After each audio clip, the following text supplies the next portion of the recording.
Gracias. Oke. Recording in progress.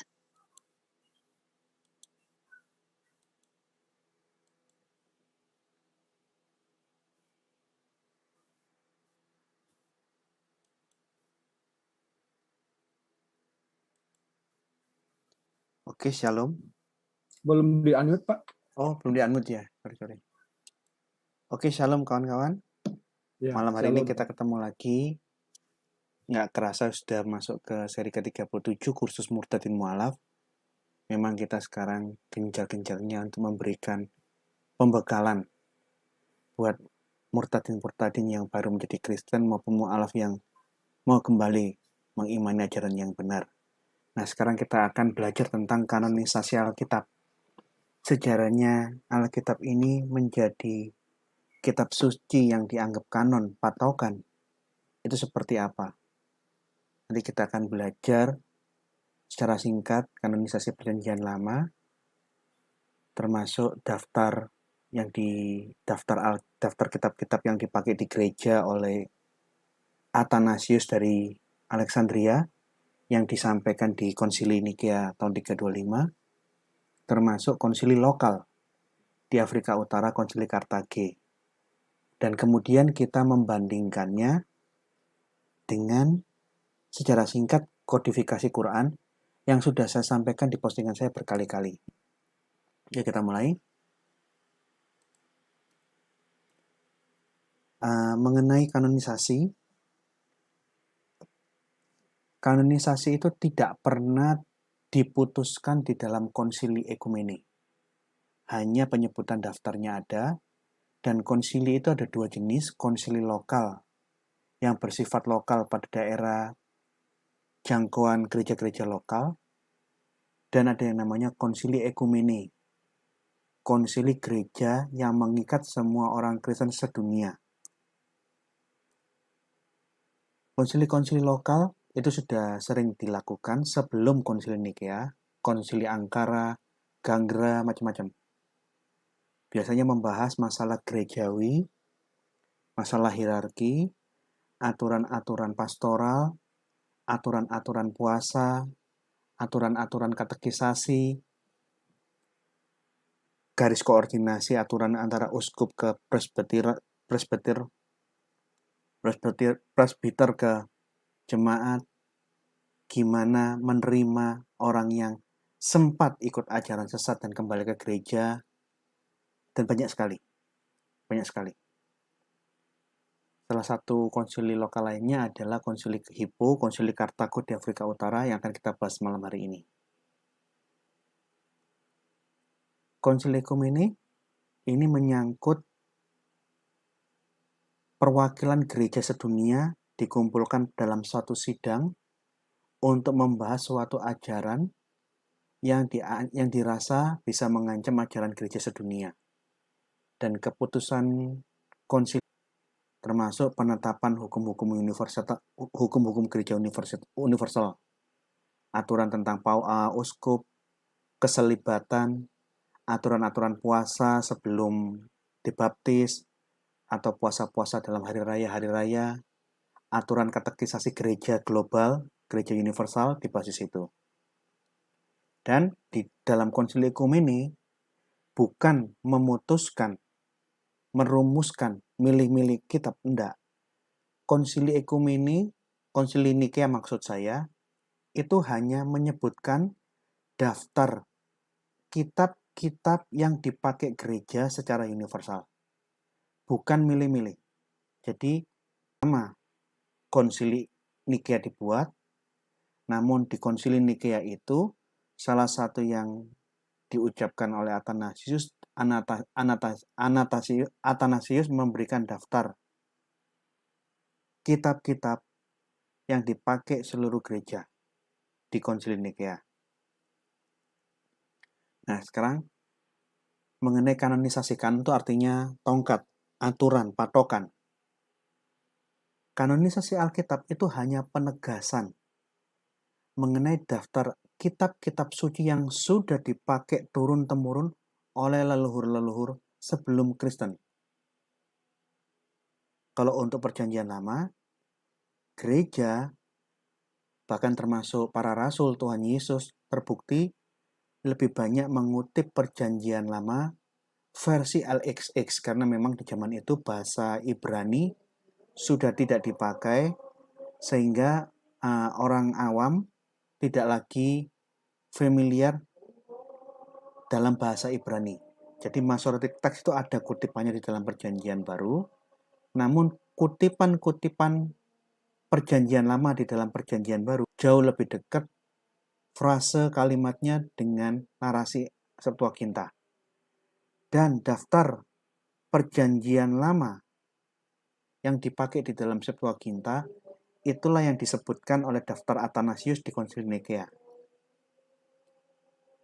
Ini dianggap sebagai keputusan minor karena keputusan Konsili Nikea yang dianggap mayor itu bukan ngomong masalah kanonisasi Alkitab, tapi membahas ajaran sesatnya Arius bahwa Allah pernah tidak punya firman, Allah pernah bisu, Allah memerlukan waktu untuk memperbaiki dirinya, melengkapi dirinya dari yang cacat tidak punya firman, menjadi lebih sempurna.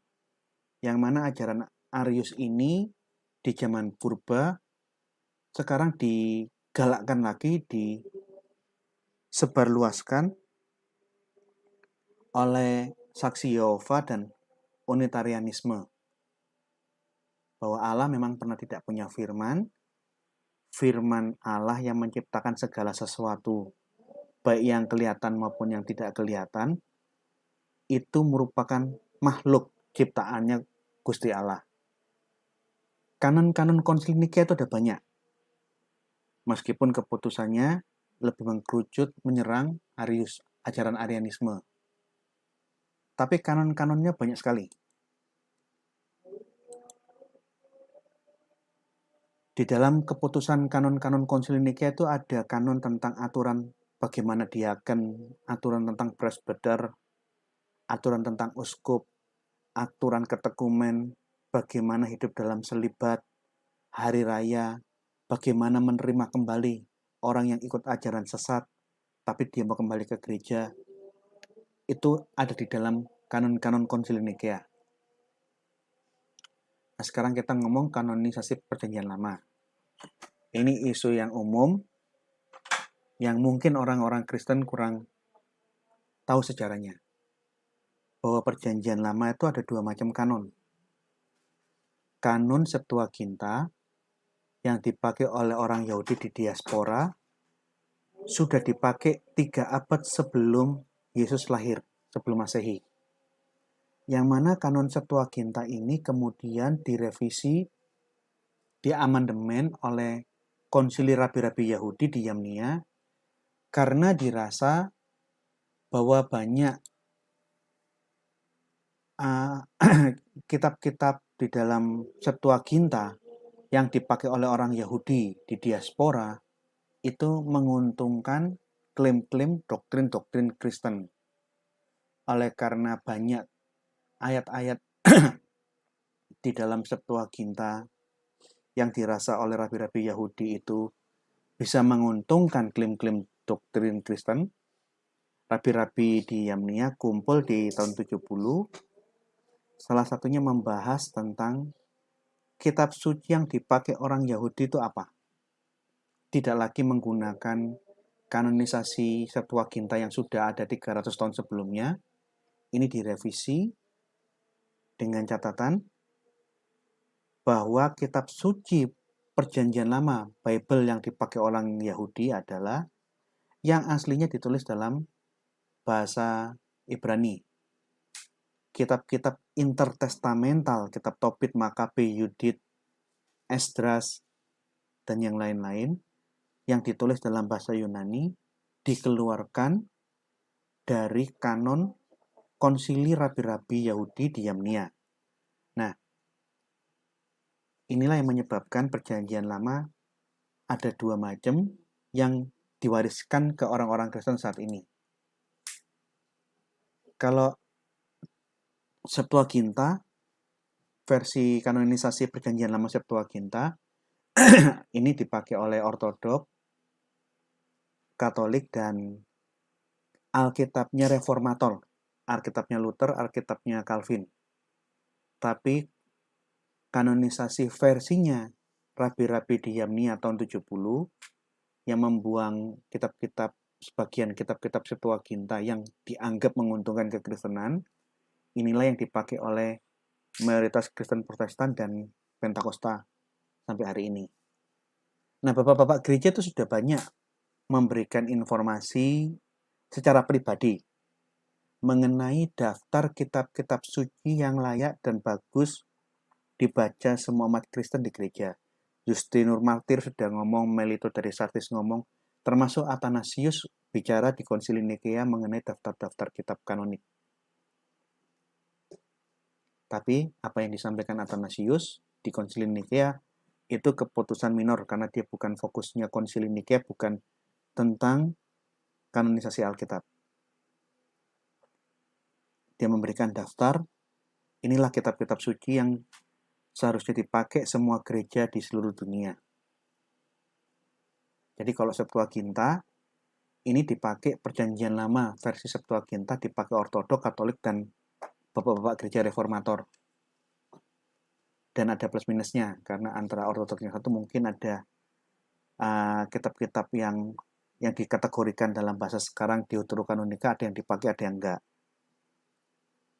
Kalau Perjanjian Lama versinya Rabi-Rabi Yahudi di Yamnia tahun 70, ini yang dipakai di Protestan dan Pentakosta saat ini. Yang jadi masalah, Alkitab itu yang kita imani tidak bisa disamakan seperti imannya orang Muslim memandang Al-Quran. Di dalam imannya Islam, Quran ini sabda langsung dari Gusti Allah kepada manusia, diterima oleh Muhammad. Oleh karena ini sabda langsung, ya sudah ini modelnya. Sedangkan Alkitab tidak turun di dalam satu hari, di dalam satu masa, di dalam satu bahasa kepada satu orang. Tidak seperti itu. Alkitab itu turun bergenerasi, ribuan tahun, 1500 tahun lebih. Kitab ini turun satu persatu. Bukan turun dalam arti turun dari surga, tidak pernah ada kitab turun dari surga. Maksudnya kitab-kitab dalam Alkitab itu baru ada dari generasi ke generasi, kanonisasinya berjalan 1500 tahun lebih.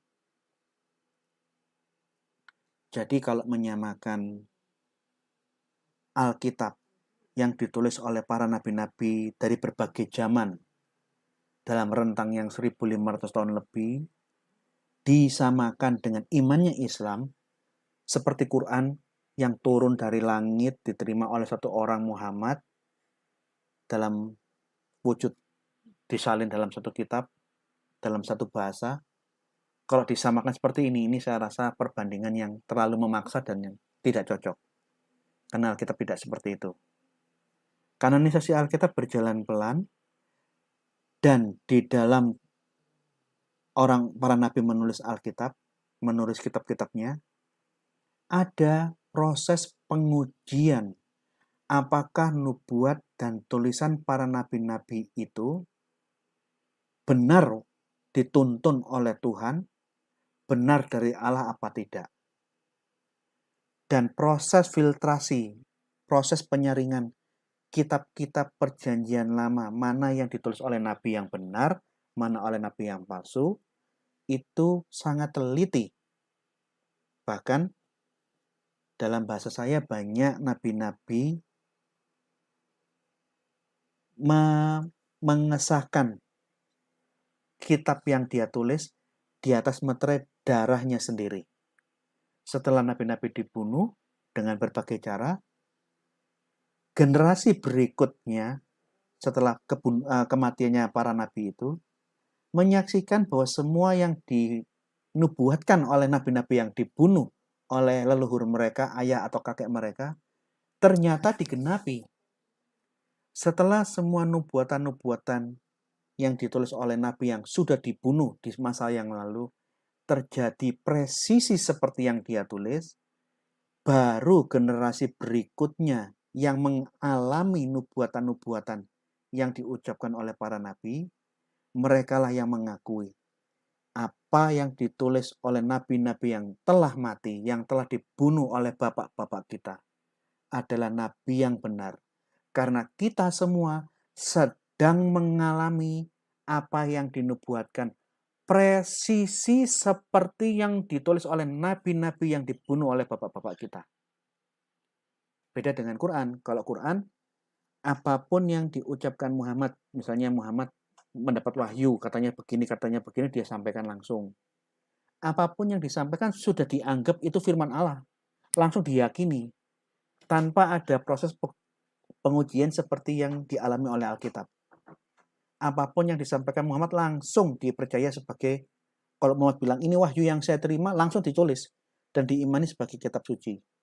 Beda sama Alkitab. Nabi-nabi ngomong dapat wahyu, dapat nubuat dari Allah.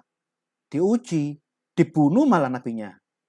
Setelah semua terbukti, nubuatannya terjadi seperti yang diucapkan, baru diakui sebagai nabi yang benar dan kitabnya diakui sebagai kitab suci. Jadi kalau menyamakan Quran yang turun dalam satu masa, satu zaman, satu bahasa, diterima satu orang, dan langsung diyakini sebagai kitab suci, disamakan dengan Alkitab yang mengalami kanonisasinya berjalan ribuan tahun dan banyak sekali penyaringan, pengujian. Itu yang suatu paralelisasi yang nggak cocok lah. Jauh-jauh. Seperti langit dan bumi. Dalam daftarnya Athanasius yang disampaikan oleh Athanasius di Konsili Nikea, Athanasius menyebut semua kitab-kitab perjanjian lama yang kita pakai saat ini, termasuk beberapa Deuterokanonika, minus kitab Makabe. Bahwa inilah kitab-kitab yang dipakai di dalam gereja. Dan semua kitab-kitab perjanjian baru. Nah, kitab-kitab yang selain kitab-kitab kanon utama, yang dalam bahasanya Protestan, protokanonika, deuterokanonika. Protokanonika, kitab-kitab PL yang kita pahami sekarang ini, sama persis. Dan kitab-kitab sekundernya, di dalam bahasanya Athanasius adalah kitab-kitab yang dibaca oleh bapak-bapak gereja sebelumnya Athanasius, yang baik untuk agama dan baik untuk rohani. Bagus untuk spiritual dan agama Kristen. Kalau pakai bahasanya Martin Luther, kitab-kitab yang layak dibaca di dalam gereja. Kitab-kitab devosi yang layak dibaca. Ini saya ambil kutipan dari bukunya F.F. Bruce, The Canon of Scripture. Perjanjian lama yang disampaikan oleh Athanasius di dalam Konsili Nikea, daftarnya ini. Di sini ada nomor 12, kitab 1 dan 2 Esdras disebut. Mazmur, Amsal Soleman, kitab Pengkhotbah, Kidung Agung, Ayub, kitab Esra dan Nehemia itu dijadikan satu. Semua PL, semua PB ada, dan sebagian Deuterokanonika yang dibaca secara umum oleh bapak-bapak gereja sebelum Athanasius. 12 nabi-nabi kecil, Yesaya, Yeremia, kitab Baruk, Ratapan, Daniel, dan yang lain-lain. Nah, mengenai kitab yang dikategorikan Deuterokanonika, seperti kitab kebijaksanaan Salomo, kebijaksanaan kitab Sirah, Yesus bin Sirah, Esther, Yudit, Tobit, dan sebagainya disebut sebagai kitab-kitab yang layak dibaca, yang dibaca oleh bapak-bapak gereja sebelum dia, yang bagus untuk agama yang benar. Ini disebutkan di dalam daftar Athanasius tentang PL dan PB. Kalau PL-nya seperti itu, PB-nya semua persis sama dengan kita. Nah, selain Athanasius memberikan daftar di dalam Konsili Nikea, setelah pasca Konsili Nikea ada yang namanya Konsili Hippo dan Konsili Kartago. Ini konsili lokal. Konsili lokal di Afrika Utara. Dan konsili di Hippo di Kartago, konsili gereja-gereja di Afrika Utara itu durasinya panjang dan itu berkali-kali. panjang sekali. Ada Konsili Kartago tahun 345 sampai 348, Konsili Kartago 387 390, Konsili Hippo tahun 393, Konsili 1 sampai Konsili ke-17 di Kartago, durasinya antara tahun 394 sampai 419, banyak sekali. Dan keputusan konsili lokal di Afrika Utara mengenai kanonisasi Alkitab itu ada di dalam keputusan konsili di Afrika Utara tahun 419 Masehi. Di dalam keputusan di dalam keputusan konsili di tahun 1419, kanon pertama itu penegasan bahwa gereja-gereja di Afrika Utara akan meneruskan mensosialisasikan keputusan konsili ekumene di Nikea 100 tahun yang lalu, tahun 325. Di kanon kedua, di konsili di Afrika Utara tahun 1419, penegasan tegas gereja-gereja di Afrika Utara berpegang teguh pada ajaran Tritunggal Maha Kudus, bahwa Allah itu esa entitasnya, esa wujudnya, hanya satu esensi, hanya ada satu substansi dalam 3 hipostasis, Bapa, Anak, dan Roh Kudus. Semuanya adalah Allah yang esa. Dan juga selain kanon pertama tentang keputusan gereja-gereja di Afrika Utara untuk meneruskan menyosialisasikan keputusan konsili ekumene di Nikea, dan penegasan di kanon kedua berpegang teguh pada doktrin Tritunggal Maha Kudus Allah yang esa, kanon-kanon yang lain banyak sekali aturannya. Ada yang membahas tentang berpantang, bertarak, bagaimana menahan hawa nafsu, bagaimana dengan sakramen krisma pengurapan, sakramen perminyakan atau krisma, itu harus dilakukan oleh uskup, tapi bukan imam biasa. Imam biasa tidak boleh melakukan sakramen krisma. Banyak sekali aturannya. Banyak sekali. Ini contoh ya. Di dalam African Code, keputusan konsili di Afrika Utara 419, kanon pertama bahwa gereja-gereja di Afrika Utara meneruskan, menyebarluaskan keputusan-keputusan konsili Nikea. Kemudian mengkhotbahkan pengajaran Allah yang esa di dalam rumusan Tritunggal Maha Kudus sebagai penegasan ini Kristen. Selain Tritunggal Maha Kudus itu bukan Kristen, itu agama pagan di luar Kristen atau bidat-bidat. Ini kanon pertama, memegang teguh konsili Nikea dan menyebarluaskan. Kanon kedua, berpegang teguh kepada doktrin gereja universal Tritunggal Maha Kudus. Kanon ketiga tentang bertarak, pengendalian hawa nafsu atau berpantang. Jadi kanonnya banyak sekali kanon-kanonnya. Saya pun dapat dikatakan tidak pakar mengenai hal ini, karena kalau mempelajari KHK, kitab hukum kanonik gereja, konsili-konsili, itu harus ahli tersendiri. Saya hanya sekedar tahu, apa yang saya tahu saya sampaikan, tapi terus terang saya belum kategori expert untuk masalah ini. Hanya menyampaikan apa yang saya tahu kepada publik. Nanti lebihnya ya kalian lebih lengkap dari apa yang saya sampaikan ini ya. Nah, mengenai keputusan di konsili di Afrika Utara, di kanon ke-24, disinilah konsili lokal di Afrika Utara menetapkan daftar kanonik. Tapi ini keputusan lokal. Karena gereja-gereja di Afrika Utara pasca konsili Nikea, masih ada gereja yang kitabnya tidak standar mengikuti gereja-gereja lain di seluruh dunia. Gereja-gereja di seluruh dunia memiliki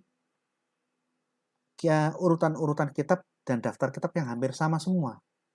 Tapi ada beberapa gereja daerah kasus lokal di Afrika Utara yang belum memasukkan kitab-kitab pendek, misalnya surat Yohanes, surat Petrus, surat-surat pendek di Perjanjian Baru itu belum masuk di daftar kitab-kitab yang dipakai oleh gereja-gereja di Afrika Utara. Sehingga mereka kumpul untuk merapatkan, untuk menyamakan dengan gereja-gereja yang lain di luar Afrika Utara.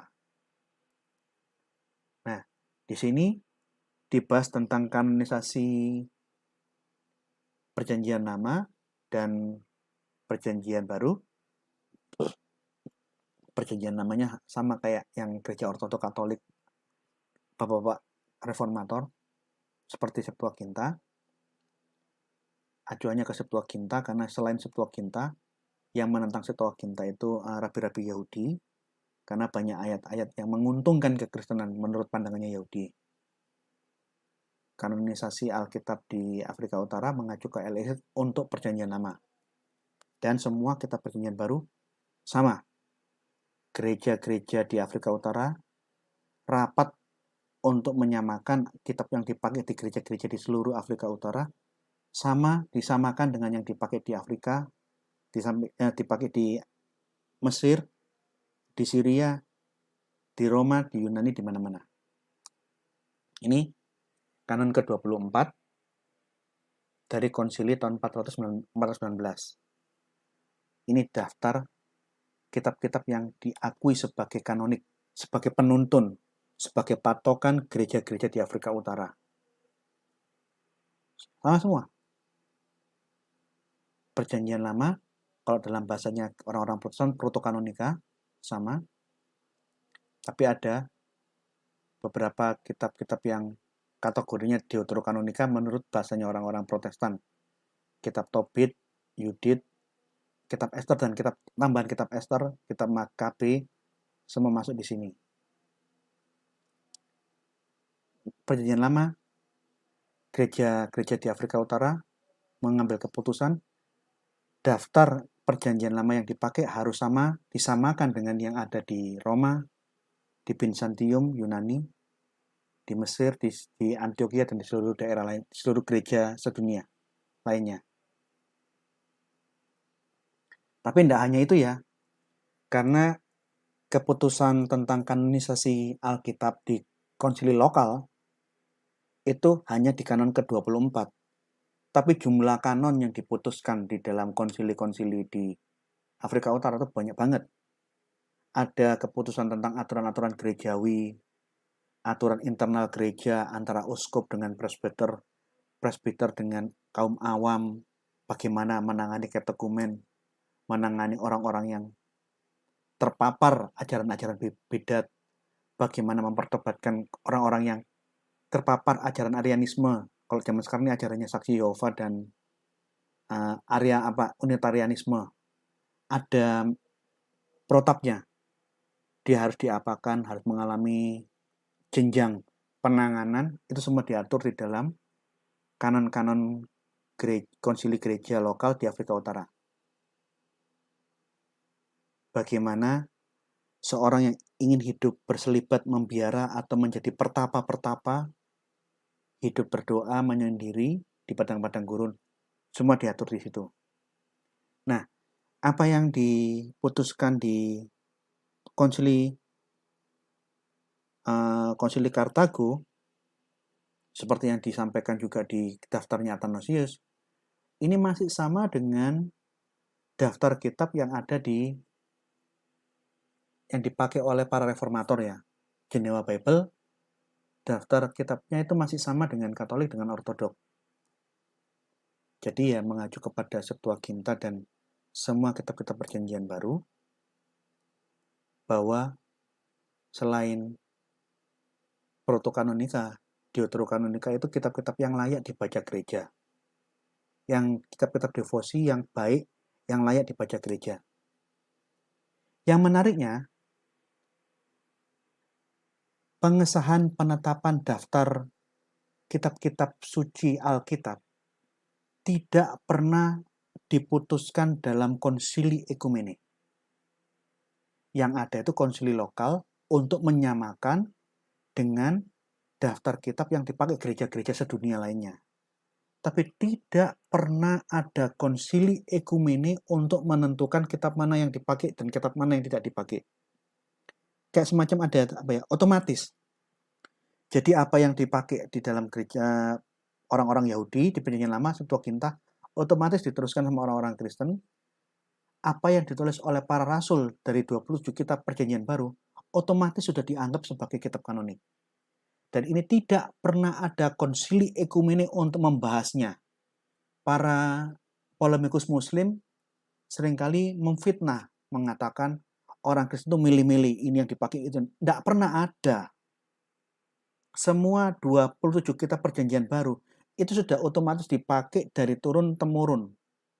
Konsili di Afrika Utara itu untuk menyamakan daftar kitab yang mereka pakai di gereja lokal untuk sama dengan gereja-gereja sedunia lainnya yang 27 kitab itu. Dan tidak pernah ada konsili ekumene, konsili sedunia untuk menentukan daftar kitab.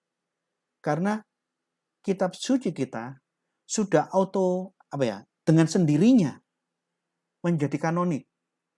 Karena kualitasnya benar-benar teruji, tulisan ilahi itu memiliki kualitas yang dia bisa membuktikan dirinya sendiri. Apapun nubuatan yang ditulis oleh para nabi-nabi Allah, silakan Anda saksikan. Kalau nggak percaya, semua terjadi detail presisi. Otomatis kitab-kitab seperti ini menjadi kanonik dengan sendirinya. Jadi hoax-hoax yang mengatakan orang Kristen itu milih-milih kitab Injil itu ada banyak sekali, hanya dipilih 4. Yang ngomong ini orang yang tidak berpendidikan. Injil Gnostik itu banyak sekali, tapi bukan tulisan para rasul. Baru muncul abad kedua, ketiga, keempat. Otomatis Injil-Injil Gnostik, Injil-Injil omong kosong itu gugur dengan sendirinya. Apa yang ditulis oleh para rasul ya hanya 4 Injil itu. Dan begitu 4 rasul menulis 4 Injil itu, tulisan 4 rasul tentang Injil-Injil itu, Matius, Markus, Lukas, Yohanes, otomatis menjadi kanonik dan diimani seluruh gereja sedunia. Dan tidak pernah ada rapat besar gereja-gereja sedunia untuk menentukan dan mengesahkan daftar kitab suci di dalam dunia kekristenan. Tidak ada. Yang ada konsili lokal.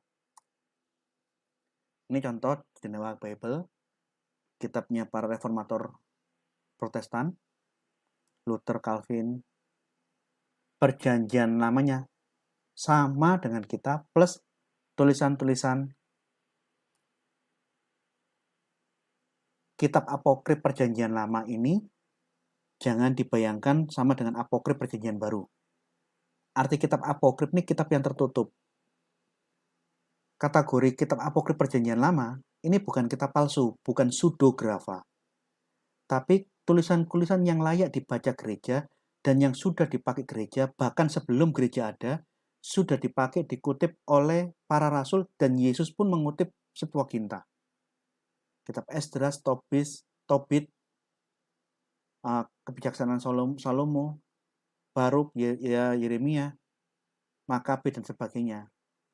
Ini ada di dalam Genewa Bible yang dibaca, yang dipakai oleh para reformator Protestan. Termasuk semua 27 kitab Perjanjian Baru. Jadi kalau kita mengacu yang ke orang-orang Kristen di zaman-zaman yang tua, semua kitabnya sama semua. Katolik, Ortodok, para reformator semua sama, nggak ada perbedaan. Nanti mungkin karena ada intensitas pertarungan antara Katolik dan Protestan yang begitu berapi-api, saling baku bunuh, dan saling baku bunuh ini baru berhenti setelah perang 30 tahun. Perangnya 30 tahun, banyak orang Katolik yang bunuh orang Protestan. Zwingli dan Calvin gantian membalas bunuh orang-orang Katolik. Setelah bunuh-membunuh 30 tahun, barulah ada negosiasi perdamaian. Janganlah kita saling membunuh-membunuh. Tapi karena banyak yang mati, ada kebencian antara kedua belah pihak. Terus mulai muncul pemikiran untuk membuat kitab suci yang sendiri yang berbeda dengan Katolik. Padahal kalau kita lihat daftar Alkitab yang dipakai para reformator itu masih sama dengan yang lain. Ortodok, Katolik, dan reformator semua sama. nggak ada masalah. Ingat ya, kitab Tobit, Yudit, Kebijaksanaan Salomo, Yesus bin Sirak, Makabe, itu bukan kitab palsu. Inilah kitab-kitab intertestamental. Kitab-kitab di fase antara Perjanjian Lama dengan Perjanjian Baru. Ini bukan kitab palsu. Ini contoh. Saya fotokan isinya Genewa Bible. Ini kitab Tobit. Di sebelah kanannya, saya fotokan ini yang foto sebelah kiri. Sebelah kanannya, tertulis Apokripa. Ini 2 halaman yang berjejer. Saya foto sebelah kirinya, itu kitab Tobit yang saya foto. Sebelah kanannya ditulis Apokripa. Ini Apokripa Perjanjian Lama. Lihat, Kebijaksanaan Salomo tetap dipakai dan dibaca oleh para reformator Kristen, Luther, Zwingli, Calvin. Ini masih sama. Nah, sekarang kita menelaah bagaimana dengan Quran. Karena seringkali ada ketidakjujuran secara akademis dan tidak ada kebiasaan untuk mengatakan apa adanya. Mereka seringkali menyerang. Kenapa kitabnya orang Kristen kok banyak versinya? Ya, kamu nggak tahu sejarahnya. Kamu samakan kitab Quran yang turun di satu zaman, di zamannya Muhammad, yang diturunkan kepada Muhammad satu orang dalam satu bahasa, dan apapun yang diterima Muhammad langsung diimani oleh umat muslim sebagai wahyu Allah. Yang cara-cara kayak begini tidak pernah dipakai sama orang-orang Kristen dan Yahudi. Semua beberapa kitab di dalam Perjanjian Lama diuji dulu, bahkan nabinya dibunuh dulu. Sampai teruji apa yang diucapkan oleh nabi itu terbukti, baru diakui bahwa dia benar. Nah, masalahnya, apakah kondisi Quran itu seperti ucapannya para polemikus? Mereka menyerang, menjelek-jelekan Alkitab, terus membuat suatu klaim-klaim yang tidak pernah terjadi, bahwa Quran itu sempurna, tidak ada perubahan, tidak ada perbedaan jumlah surah, tidak ada perbedaan ayat, bahkan satu titik pun tidak ada yang berbeda. Walala kita Bruce, kita bedah malam hari ini ya. Jangan kamu kita Bruce. Banyak sekali perbedaan-perbedaan di dalam Al-Quran. Bahkan jumlah surah di dalam Quran pra-Utsman tidak standar, berbeda-berbeda antara Qurannya sahabat yang satu dengan sahabat yang lain. Itu tidak sama jumlah surahnya. Nah, perbedaan-perbedaan yang ada, perbedaan teks ayat-ayat Al-Quran, perbedaan jumlah surah, ada yang cuma 105, ada yang 107, 108, beda dengan Utsman 114. Yang beda-beda ini rampas, robek-robek, bakar, rebus, musnahkan. Nah, inilah letak perbedaan antara Islam dan Kristen. Cara penyeragaman kodifikasi Al-Quran yang dilakukan Utsman dengan keputusan Kaisar, keputusan Imperium of Islam, Khalifah, dan pelaksanaannya penuh dengan disertai dengan kekerasan. Mushaf-mushaf yang tidak sama, yang bukan selain mushafnya Utsman, dirampas, disobek, dibakar, sebagian direbus, dicampur cuka. Dibikin apalah tuh saya nggak tahu. Soalnya baca di tulisannya MHD Makrifat, Quran direbus dengan cuka. Mau dibikin tom yum apa itu saya nggak tahu. Pokoknya saya nggak ngerti lah, tanyakanlah Utsman lah, kenapa Quran kok sampai direbus? Lah kok sampai seperti ini cara Utsman memperlakukan Quran? Kok bisa seorang Muslim pemimpin Islam mengumpulkan Quran di Afrika Utara, di seluruh Jazirah Arab, di Iran, di Irak, sampai di dekatnya Afrika, perbatasannya Afrika, disobek-sobek, dihancurkan dan dibakar. Lah ya kok bisa loh, kok sampai hati, kadang-kadang saya nggak bisa mikir. Kalau yang melakukan musuhnya Islam nggak masalah, logikanya dapat saya pahami, karena yang melakukan adalah orang yang membenci Islam. Lah yang terjadi apa? Pemimpin Islam yang tertinggi kala itulah yang melakukan ini semua. Dan banyak, kalau kita baca, tulisan-tulisan pembenaran tentang apa yang dilakukan Utsman, itu mewarnai hampir semua buku-buku ulum Utsmani. Utsman hanya mengizinkan versinya dia, selain dia hancurkan dan musnahkan. Anda kalau baca buku apapun, buku ini agak kritis, tapi meskipun banyak pembenaran.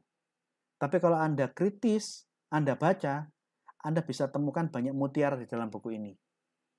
Ini buku yang saya selalu sarankan, tulisannya Taufik Adnan Amal, yang dikasih pengantar oleh Profesor Dr. Quraif Shihab mengenai kalau mau belajar tentang ilmu Quran. Bagaimana sejarahnya Quran yang tercerai-berai di pelepah kurma, di ingatan-ingatan, di kulit binatang, di batu-batu putih, dikumpulkan menjadi satu bendel itu gimana? Problem yang dialami apa? Itu semua ada di sini.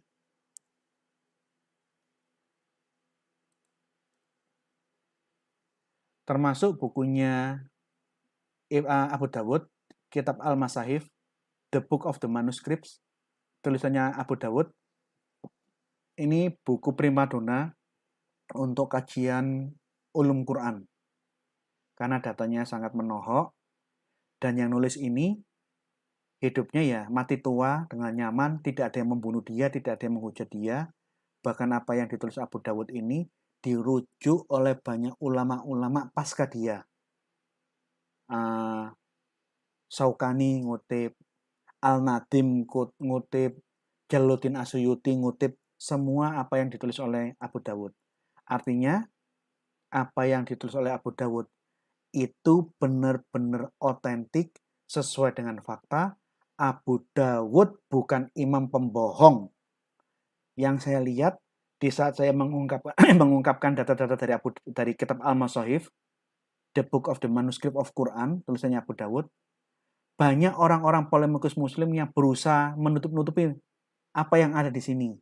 Karena dia malu terlanjur gedabrus hoak, kata-katanya tidak cocok dengan apa yang ditulis oleh ulama-ulama terdahulu. Kemudian mereka menyebarkan isu kitab Al-Masahif tidak dapat dipercaya.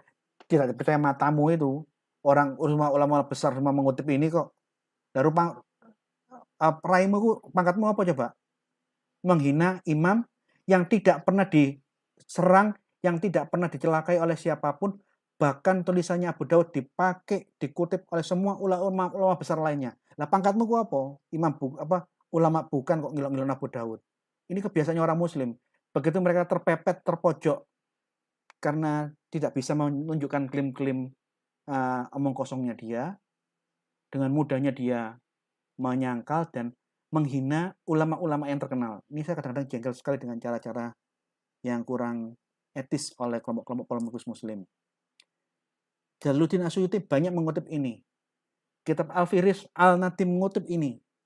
Tulisannya Khalil Manakatan, kelompok Salafi, juga mengutip ini. Semua kajian ulum Quran banyak melakukan kutipan-kutipan dari kitab Al-Masahif. Jadi kalau ada polemikus muslim yang berusaha menyangkal kitab Al-Masahif tulisannya Abu Dawud, nggak usah dihiraukan, tetap sampaikan apa yang ada di dalam kitab Al-Masahif ini. Ini orang yang terhormat, penulis hadis Sunan Abu Dawud. Kalau dia melakukan kebohongan dalam tulisannya, kepalanya sudah putus di saat dia masih hidup. Tapi Abu Dawud masih hidup sampai tua dan mati tua. Dan tidak pernah ada ulama yang menjelek-jelekkan dia, bahkan mengacu dan mengutip apa yang dia tulis. Artinya dia benar-benar tulisannya benar-benar sahih, otentik, dan bukan kebohongan. Yang bohong ya polemikus muslim itu. Ini kalau membaca ulum Quran, usahakan mendapatkan 2 jilid tulisannya Jalaluddin Asyuyuti, Al-Itqan fi Ulum Quran, jilid 1, jilid 2, termasuk buku-buku yang lain. Ini yang saya foto di rak buku saya. Tulisannya M. Hadi Ma'rifat bagus. Tulisannya Khalil Manakatan tidak ada di rak yang lain. Quranic Studies tolong bagus, John Wassenberg. Hidden Origin of Islam. Usahakan semua orang yang menyaksikan saya menelusuri dan berusaha mendapatkan buku-buku yang saya tampilkan. Karena ini bagus untuk ilmu, juga bermanfaat untuk apologetika dan penginjilan.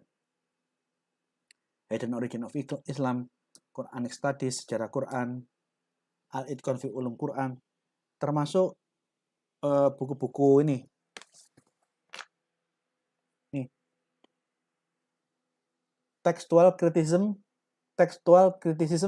and Quran manuskrip. Kritik teks Quran dan manuskrip Quran. Ini Cat Small. Ada Brubaker juga ada. Bagus, kumpulkan. Dikumpulkan untuk dipelajari. Dan lain-lain. Contoh, saya berikan sedikit perbandingan yang membantah klaim-klaim kesempurnaan Quran yang presisi kata per kata, ayat per ayat, bahkan sampai titik dotnya, dot marknya itu tidak ada yang berbeda karena dijaga secara ilahi oleh Allah Subhanahu wa taala.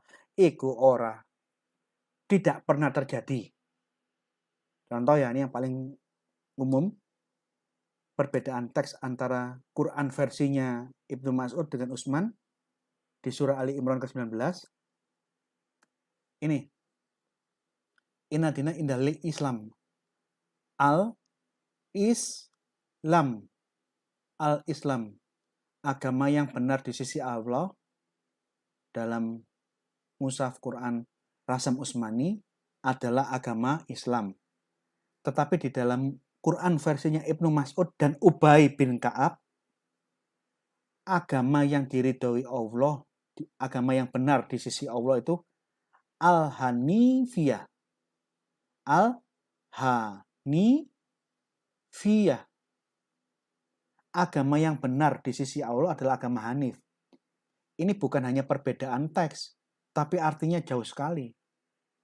Nah, Abu Dawud dengan jujur mendata perbedaan-perbedaan kata antara Quran ayat-ayat Quran sebelum zamannya Utsman dengan Quran yang diseragamkan yang dinamakan Rasam Utsmani.